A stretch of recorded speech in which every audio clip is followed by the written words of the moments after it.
Hello everyone. चलिए यहाँ हम डिस्कस करने वाले हैं कि इस एसएससी सीजीएल की तैयारी कैसे करनी चाहिए आप लोगों को और कैसे प्रिपरेशन करना चाहिए। और देखिए, मैं पिछले तकरीबन 7-8 साल से ऊपर हो गए मुझे इसका एसएससी को स्टडी करते हुए। तो एसएससी में क्या बदलाव आए हैं, क्या पैटर्न चेंज किया है उसने, कहाँ से क्वेश्चन दे रहा है, किस जगह पे ज़्यादा डिफ़िकल्ट पड़ेगा, कहाँ आपको ज़्यादा आसान पड़ेगा। अगर इस बार एसएससी 2016 क्वालिफाइंग होता है प्री, तो आप कैसे इजीली इसको क्वालिफाई कर सकते हैं। अगर क्वालिफाई नहीं होता तो कैसे आप स्कोर कर सकते हैं। ओवरऑल मैं बताऊं आपको, तो एसएससी आप कैसे क्रैक कर सकते हैं वो मैं यहाँ बताऊंगा। ठीक है, एसएससी की सारी जानकारियाँ, सब कुछ जो भी एसएससी है क्या, स्टाफ सिलेक्शन कमीशन है क्या, उसके बारे में थोड़ा डिस्कस करेंगे। पूरा सिलेबस डिस्कस करेंगे और कहाँ से पढ़ना है आपको, सिलेबस में किस टॉपिक से ज़्यादा आता है, किस टॉपिक से कम आता है, वो सब कुछ मैं यहाँ डिस्कस करने वाला हूँ। और ये वीडियो अगर आप पूरा देखेंगे तो एसएससी के बारे में, आप स्टाफ सिलेक्शन कमीशन के बारे में हर चीज़ जान जाएंगे। सीजीएल में क्या होता है, कंबाइंड ग्रेजुएट लेवल की जो एग्ज़ाम कराते हैं वो कैसे हो रहा है और आगे कैसे होगा, और क्या आता है क्या नहीं आता, वो सब आपको यहाँ पे मिलेगा। ठीक है, चलिए पहले थोड़ी सी हिस्ट्री जान लेते हैं। एसएससी जो है, आधे लोग तो काफ़ी कैंडिडेट जानते नहीं है कि एसएससी ये आपको जॉब नहीं देता, ये कोई जॉब नहीं देता आपको। ये एसएससी एक संस्था है, एक कमीशन है जो एग्ज़ाम कंडक्ट कराता है। ठीक है, for example vigilance income tax हो गया, विजिलेंस हो गया, इनकम टैक्स हो गया, एक्साइज ड्यूटी, कस्टम का, इन सब का लिए एग्ज़ाम कराता है वो। जैसे सीबीआई का एग्ज़ाम कराना हो, नारकोटिक एग्ज़ाम कराना हो, इन सब का एग्ज़ाम एसएससी कराता है। पहले क्या था, पहले इन सब के एग्ज़ाम अलग अलग होते थे। 2006-7 से पहले ये एग्ज़ाम एसएससी अलग अलग कराता था। मतलब इनकम टैक्स के अलग, विजिलेंस के अलग, कस्टम के अलग, सबके अलग अलग एग्ज़ाम कराते था। तो 2006 और 2007 के में ये कॉन्सेप्ट आया कि क्यों ना सबका एक साथ पेपर कराया जाए। उसको नाम दिया सीजीएल, कंबाइंड ग्रेजुएट लेवल। ठीक है, 2006-2007 में ये कॉन्सेप्ट लेके आए, एसएससी सीजीएल होने लगा, जिसमें सारे संस्थाओं का सहायका सबका पेपर एक साथ उन्होंने कराया। तो सक्सेसफुली रहा, ये सक्सेसफुली रहा। इनकम टैक्स में जो जाते हैं, टीए जो पाते हैं, टैक्स असिस्टेंट होते हैं, क्वालिफ़िकेशन के हिसाब से जॉब डिवाइड कर दी गई और हर डिपार्टमेंट्स के लिए अलग अलग जॉब डिस्ट्रीब्यूट हो जाती थी। ठीक है, 2012 तक बहुत ही फेयर एग्ज़ाम हुए सीजीएल के। 2013 में जब इसका प्री हुआ तो कई जगह चीटिंग की खबरें आई कि यहाँ चीटिंग हुई है और वहाँ पेपर फिर से कंडक्ट कराया जाए। ठीक है, ये जून में हुआ था, मई और जून में हुआ। ठीक है, मई और जून में पेपर हुआ, मई और जून में पेपर हुआ, सॉरी अप्रैल और मई में पेपर हुआ। जहाँ जहाँ पेपर लीक हुए थे उनका पेपर अगस्त में कराया गया। प्री की बात कर रहा हूँ मैं। लेकिन कुछ स्टूडेंट बहुत होशियार होते हैं, उनको ये पता है कि उनका प्री नहीं निकलेगा इस बार, तो उन्होंने क्या किया, पीआई फाइल कर दिया कि जब पेपर लीक हुआ है इसको शुरू से फिर से कराया जाए। तो ये केस चला गया कोर्ट में। ठीक है, ये कोर्ट में चला गया और एसएससी ने इसको मद्देनज़र नज़रअंदाज करते हुए सितंबर में टीयर 2 करा लिया 2013 का। 28 या 29 सितंबर को हुआ है, आई थिंक, एग्जैक्ट नहीं बता पाऊँगा, लेकिन 28 या 29 को हुआ है। टीयर 2 हुआ है। लेकिन एसएससी इसका रिज़ल्ट नहीं निकाल सकता था क्योंकि मामला था कोर्ट में। होते होते 2014 के फरवरी में कोर्ट से मामला क्लियर हुआ और एसएससी 2013 कैंसिल हो गया। 2014 में एसएससी 2013 री कराया गया, ठीक। और जो कट ऑफ 2012 में प्री की 82 हुआ करती थी, वो 2000 री एग्ज़ाम होते होते 102 चली गई। जनरल की बात कर रहा हूँ, ठीक। ये आया डिफरेंस, इसे कहते हैं डिफरेंस।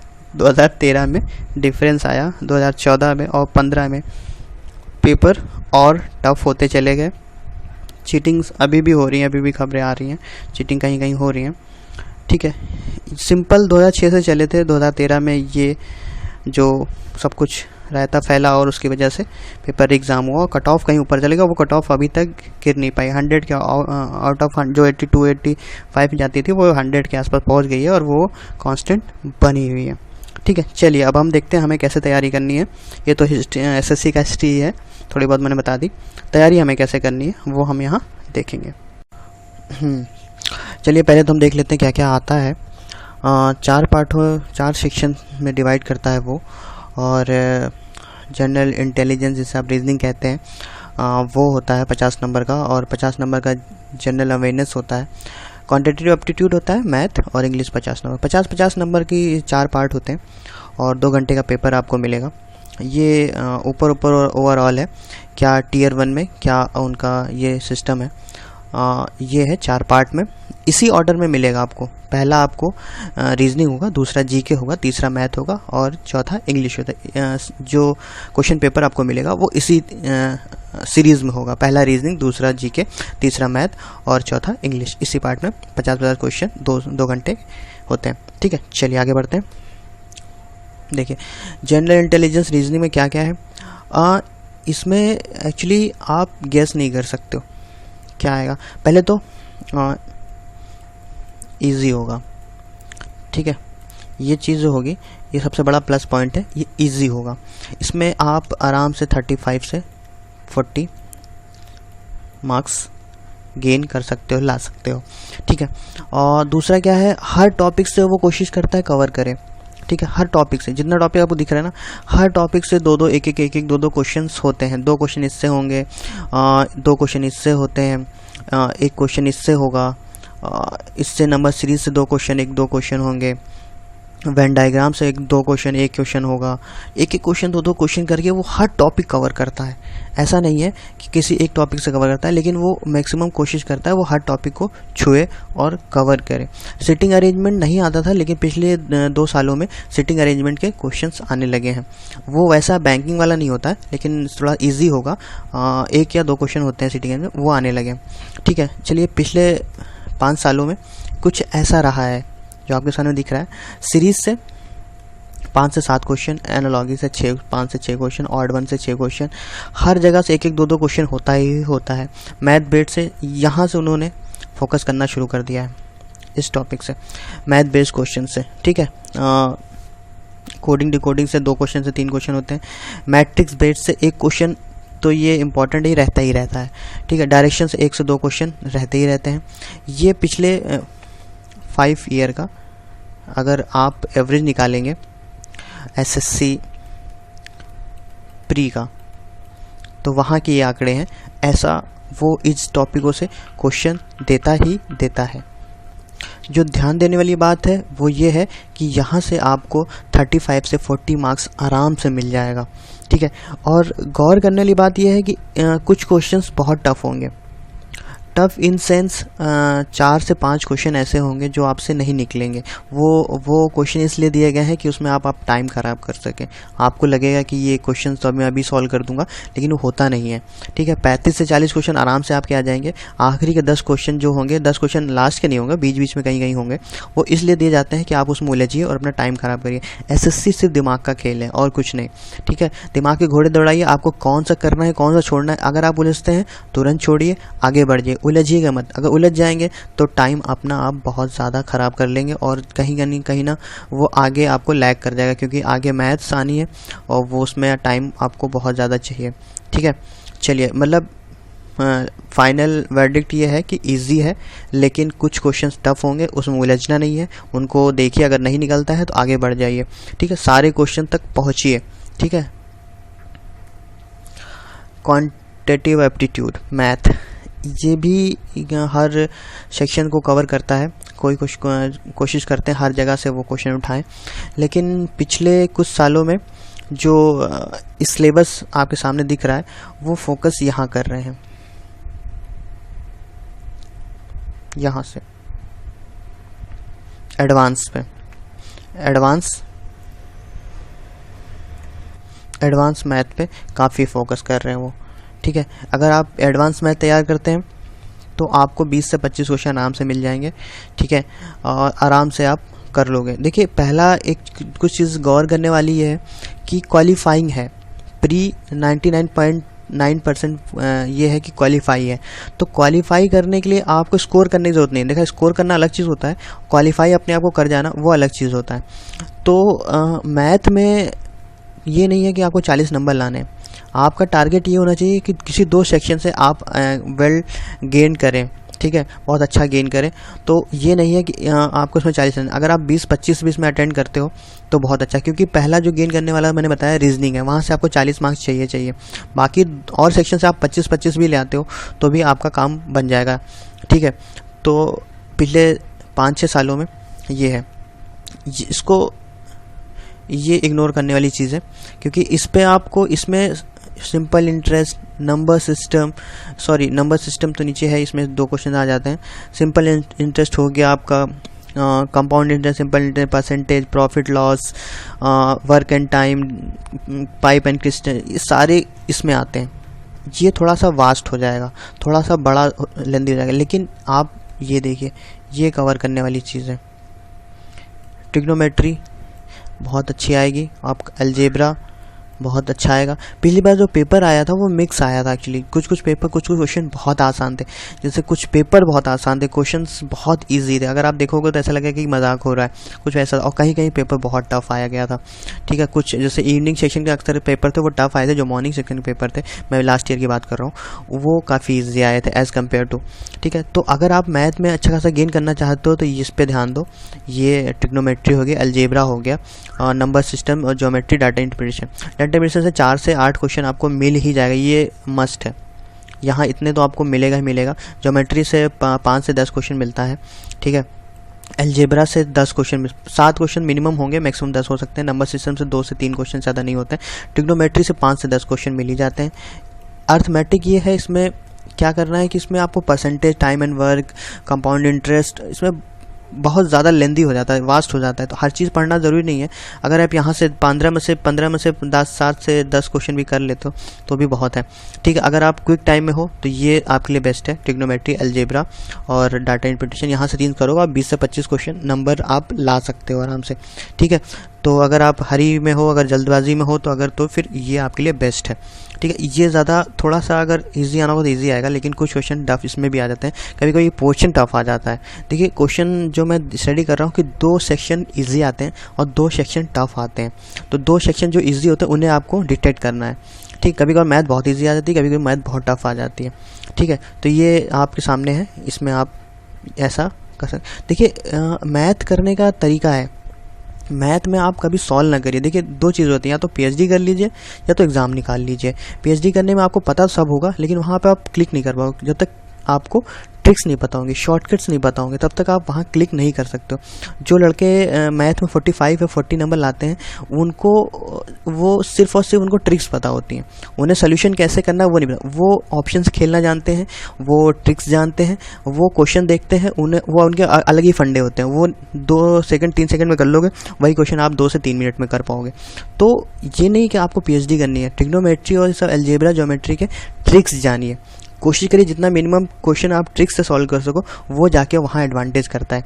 पीएचडी आपको नहीं करनी, आपको जॉब करनी है, तो ट्रिक्स के लिए जाइए। जनरल अवेयरनेस ये बड़ा ही मज़ेदार होता है। मज़ेदार कैसे? जिनको ये लगता है कि उन्हें उनकी जीके तैयार है, ठीक है, जीके जिनके लगता है कि जीके उनके बहुत सही है, वो पढ़ने में जीके मतलब जनरल अवेयरनेस में काफ़ी अच्छे हैं, तो एक काम करिए आप 20 मार्च ठीक है, 20 मार्च को एसएससी सीपीओ एसआई का पेपर हुआ है, जाइए पेपर ले लीजिए, उसका जो जीके का पोर्शन है वो सॉल्व करके देखिए। मैं आपसे दावा करता हूँ 10 से 15 क्वेश्चन ज़्यादा आप नहीं कर पाओगे। ठीक है, जीके ये वो जीके नहीं है। ठीक है, कभी भी ये नहीं आएगा कि नेपाल की कैपिटल क्या है, नॉट इन दैट सेंस। मतलब ये नहीं कह रहा हूँ कि इजी आएगा, मतलब ऐसे डायरेक्ट क्वेश्चन नहीं आएंगे। ठीक है, डायरेक्ट क्वेश्चन नहीं आएंगे। कुछ क्वेश्चन मैं बताऊं, पिछले 2 सालों में तो हिस्ट्री के कुछ क्वेश्चन ऐसे हैं जो किताबों में नहीं मिल रहे हैं, जो किताबों में भी नहीं मिल रहे हैं। लूसेंट में तो कहीं आपको मिलेगी नहीं क्वेश्चन। इस बार का जो ये है सीपीओ एसआई पर 20 मार्च को जो कैंसिल हुआ, लीक हुआ था, उसका जीके उठा के देखिए, आपको पूरा रफली आइडिया हो जाएगा। क्योंकि पता नहीं क्यों ये इतना टफ देते हैं पेपर। ये इस पूरे पेपर सबसे टफ जो होता है, सबसे टफेस्ट जिसे कह सकते हैं, वो जनरल अवेयरनेस होती है। केमिस्ट्री से बायो से क्वेश्चन होते हैं, लेकिन वो ऐसे होते हैं जो बायो से कुछ क्वेश्चन तो ऐसे थे इस बार सीपीओ में जो हुए हैं, वो एमएससी जो बायो से कर रहे हैं वो भी जवाब नहीं दे सकते। जो केमिस्ट्री से एमएससी कर रहे हैं, फिजिक्स कर रहे हैं, वो भी जवाब नहीं दे पा रहे। इतने मतलब अजीब से आप पेपर देखिएगा, आपको समझ में आ जाएगा। तो ये देखिए, मोटा मोटा साइंस एंड टेक्नोलॉजी है, इकोनॉमिक्स है, हिस्ट्री है। हिस्ट्री और ज्योग्राफी ये 2 सेक्शन ऐसे कभी कभी इग्नोर हो जाते हैं। जैसे ये आ जाएगा तो ये इग्नोर कर देते हैं, अगर ये हाँ क्वेश्चन आता तो ये इग्नोर कर देते हैं, पता नहीं क्यों। पॉलिटिक्स से रहते ही रहते हैं, 3 से 5 क्वेश्चन रहेंगे। मिसलेनियस से 6 क्वेश्चन कहीं से आ जाएंगे। करंट अफेयर से 2 से 3 क्वेश्चन आ जाते हैं। साइंस एंड टेक्नोलॉजी से बहुत आ रहे हैं। साइंस एंड टेक्नोलॉजी मतलब समझते हैं, यहाँ साइंस एंड टेक्नोलॉजी मतलब साइंस है, सिर्फ साइंस है, फिजिक्स केमिस्ट्री और बायो से। ठीक है, ये मैं आपको मूल मंत्र बता रहा हूँ, फिजिक्स केमिस्ट्री और बायो, यहाँ से क्वेश्चन उठा रहे हैं वो, और यहाँ से क्वेश्चन मैक्सिमम दे रहे हैं वो। ठीक है, अगर यहाँ, क्योंकि आप सीपीओ वाला पेपर 20 आई देखेंगे तो यहाँ से क्वेश्चन बहुत आए हैं, बायो फिजिक्स केमिस्ट्री से क्वेश्चंस बहुत आए हैं। ये हिस्ट्री ज्योग्राफी क्या है, ये बच्चों ने पढ़ रखा है, क्योंकि जो आईएएस से तैयारी कर रहे हैं उन्होंने पढ़ रखा है, तो वो यहाँ इसको इग्नोर कर रहे हैं, वो इसको इग्नोर कर रहे हैं और फोकस वो यहाँ कर रहे हैं। ये एक्सपीरियंस बोल रहा है, एक्सपीरियंस बता रहा है, फोकस वो यहाँ करना शुरू, क्योंकि इस पे लोगों की नज़र नहीं जाती है, लोग इस पे तैयारी करते हैं, यहाँ तैयारी नहीं करते। अब उसमें इस पर उन्होंने फोकस करना शुरू कर दिया है। ठीक है, अगर आप तैयारी कर रहे हैं तो प्लीज़, और पहले बताओ उलझिएगा मत। साइंस में अगर आपको आता है तो ठीक है, अगर लास्ट टाइम में है तो प्लीज़ साइंस मतलब जीके जनरल अवेयरनेस मत पढ़िए, क्योंकि जनरल अवेयरनेस में पढ़ने में आप टाइम ख़राब करोगे और वहाँ जाके कर नहीं पाओगे। 15 से 20 क्वेश्चन आप कर लो, बहुत है। मैं ऑन एन एवरेज में देखूंगा, अगर कोई ज़्यादा गेन करता है, जो कम से कम गेन करता है, दोनों का अगर एवरेज डालेंगे तो 15 से 20 नंबर तक मिलता है, इससे ज़्यादा मिलता भी नहीं है। ठीक है, तो जीके और जनरल अवेयरनेस में टाइम ख़राब मत करिए, जितना आपको आता है उसी पे आप आइडिया करिए। जनरल अवेयरनेस, लोग कहते हैं करंट अफेयर पढ़ो, नहीं पढ़ो, मत पढ़िए। हार्डली 2 क्वेश्चन आएंगे, 1 से 2 क्वेश्चन आता है करंट अफेयर का। आप पूरी करंट अफेयर इतनी मेहनत करोगे 6 महीने की और आपको मिलेंगे 2 क्वेश्चन। यहाँ क्या है, टारगेट, आपको टारगेट पे निशाना लगाना है। आप ये पढ़ो नहीं, आप फिजिक्स केमिस्ट्री बायो पढ़ो, यहाँ से आपको मिल जाएंगे आराम से 15 से 20 क्वेश्चन मिलेंगे, और 15 से 20 क्वेश्चन आप कर लोगे ना, जीके सेक्शन आपका क्लियर है, क्योंकि इससे ज़्यादा कोई पाता भी नहीं है। ठीक है, मैं बता रहा हूँ, एसएससी प्री का कोई उठा लीजिए पेपर, तो वहाँ से वो उतना नहीं पाते। अगर आपको इतना ही जानना है तो आप सीपीओ एसआई का पेपर उठा के देखिए, कितना जीके आप कर पाओगे, आपको अपना पता चल जाएगा आप कहाँ खड़े हो। इंग्लिश ऐसा सब्जेक्ट है जहाँ से आप मतलब मैं कहूँगा आप 15 से 20 मिनट में 30 से 35 नंबर आराम से गेन कर सकते हो। ठीक है, क्यों?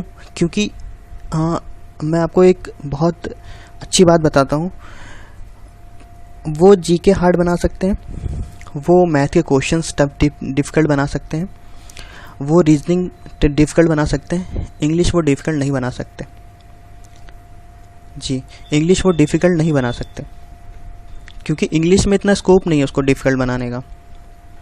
ठीक है, हार्ड ज़रूर बना सकते हैं। ऐसा मैं क्यों कह रहा हूँ, ऐसा मैं इसलिए कह रहा हूँ क्योंकि आप पिछले पेपर उठा के देखिए। ठीक है, इंग्लिश इजी टू मॉडरेट आई है, मॉडरेट से ऊपर नहीं गई है। तो होता क्या है, कैंडिडेट स्टूडेंट्स इस पे ध्यान ही नहीं देते हैं। आपको पता नहीं, आप आराम से 15 से 20 मिनट में 30 से 35 मार्क्स आराम से गेन कर सकते हो। ठीक है, और इजी होने के लिए और इजी इसलिए हो गया है क्योंकि पहले क्या था, पहले एंटोनिम सिनोनिम्स ज़्यादा आता था, 10 नंबर का आता था, अब ये हो गया 6 नंबर का। ठीक है, तो अगर इस टॉपिक पर आप नहीं ध्यान देते हो तो भी आप आराम से 6 नंबर का 5 से 6 नंबर छोड़ सकते हो।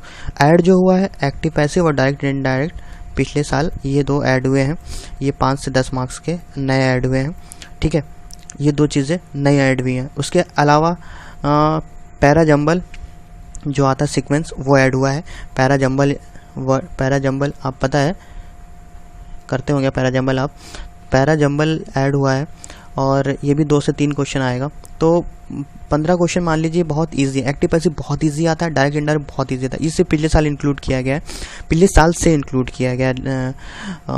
2015 में ये आया था। Actually direct active passive mains में आता था, प्री में नहीं आता था, तो इस बार प्री में भी ऐड कर लिया गया। और मैं बताऊँ आपको, एक्टिव पैसिव बिल्कुल ईजी लेवल का जो होता है डायरेक्ट वो आएगा। तो 5 से 10 मार्क्स मतलब समझ लिया आपको फ्री के हैं। पैरा जंबल बहुत इजी आता है, 2 से 3 मार्क्स, मतलब 15 मार्क्स आप आराम से गेन कर लोगे, ठीक है। और दूसरा इडियम फ्रेजेस, ये पैरा जंबल यहाँ लिखा हुआ है, ये करने को आता है। और इडियम फ्रेजेस आप पढ़िए, वन वर्ड सब्स्टिट्यूशन आप पढ़िए, तो इसमें ज़्यादा कुछ नया नहीं आता। इसमें भी 5 से 10 मार्क्स का आपको फ्री का ही मिलेगा। देखिए, इंग्लिश इग्नोर करने वाली चीज़ नहीं। अगर आप यहाँ इग्नोर करोगे तो मेंस में आप नहीं कर पाओगे। मेंस में क्या है, मेंस में मैथ और इंग्लिश ही आनी है, तो इंग्लिश और मैथ को आप इग्नोर करके जाओगे कहाँ। तो मेरे ख्याल से आप इंग्लिश पर अभी ध्यान दो।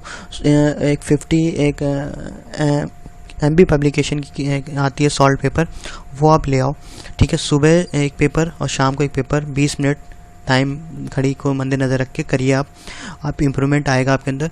और एंटोनिम सिनोनिम्स क्या होता है, एडिम फ्रेजेस पुराने ही रिपीट हो रहे हैं, नए एक आध ही नए आते हैं। अगर 5 आए हैं तो 1 नया आएगा, 4 पिछले बार के पुराने ही रिपीट हो जाते हैं। तो एडवांटेज बहुत बड़ा है, क्योंकि इंग्लिश आप इग्नोर करोगे, मेंस में भी जो जाते हैं वो मैथ तैयार कर जाते हैं, इंग्लिश के कर ही लेंगे। लेकिन होता है क्या है, इंग्लिश में आप 180 नंबर भी लाते हो, 180, और मैथ में सिर्फ 100 नंबर ला पाते हो, मान लीजिए 100, तो आपका 280, एवरेज 140 बन जाता है, और ये हो जाता है ख़राब। अगर यहीं आपको 150 मिल जाता है इसमें भी, तो अच्छा खासा एवरेज बनता है। तो इंग्लिश को इग्नोर करने वाली चीज़ बिल्कुल नहीं है, इसको इग्नोर मत करिए। और देखिए, कॉम्पिटिशन 5 से 10 मार्क्स का जो पिछले 5-6 सालों से आ रहा है, वकैब आ रही है अच्छी खासी। 5 नंबर का ये, 5 नंबर का ये आता है। स्पेलिंग एरर 2 नंबर का आ जाएगा, 102 नंबर। एंटोनिम सिनोनिम्स 2 से 4 मार्क्स का आ जाएगा ज़्यादा। इडियम फ्रेजेस ये आ जाएगा 5 मार्क्स का। इसके अलावा वन वर्ड सब्स्टिट्यूशन जो मैंने बताया था, वन वर्ड सब्स्टिट्यूशन आएगा। और इसके एक्टिव और पैसिव है, ये भी आप कर सकते हो, ठीक है। डायरेक्ट इनडायरेक्ट है,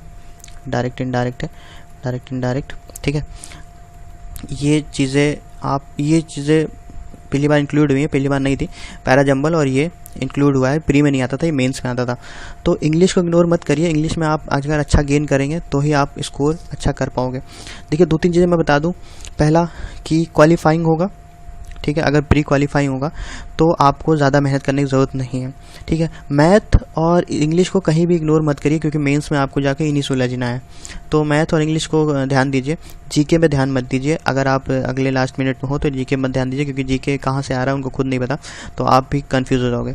रीजनिंग में प्रैक्टिस में रहिए, रीजनिंग जितनी देर प्रैक्टिस करेंगे उतना अच्छा लगा पाएंगे आप। 35-40 आप आराम से गेन कर लेंगे। इंग्लिश में आप प्रैक्टिस करते रहेंगे, रोज़ एक सुबह पेपर, एक शाम को पेपर लगाइए, आराम से इंप्रूवमेंट होगा। एक्टिव पैसिव और डायरेक्ट इनडायरेक्ट थोड़ा देख लीजिए, वो बहुत ईजी आने वाला है, वो आता है, वो आप गेन कर पाओगे। तो आराम से 35 मार्क्स इसमें भी आप ले आ सकते हो।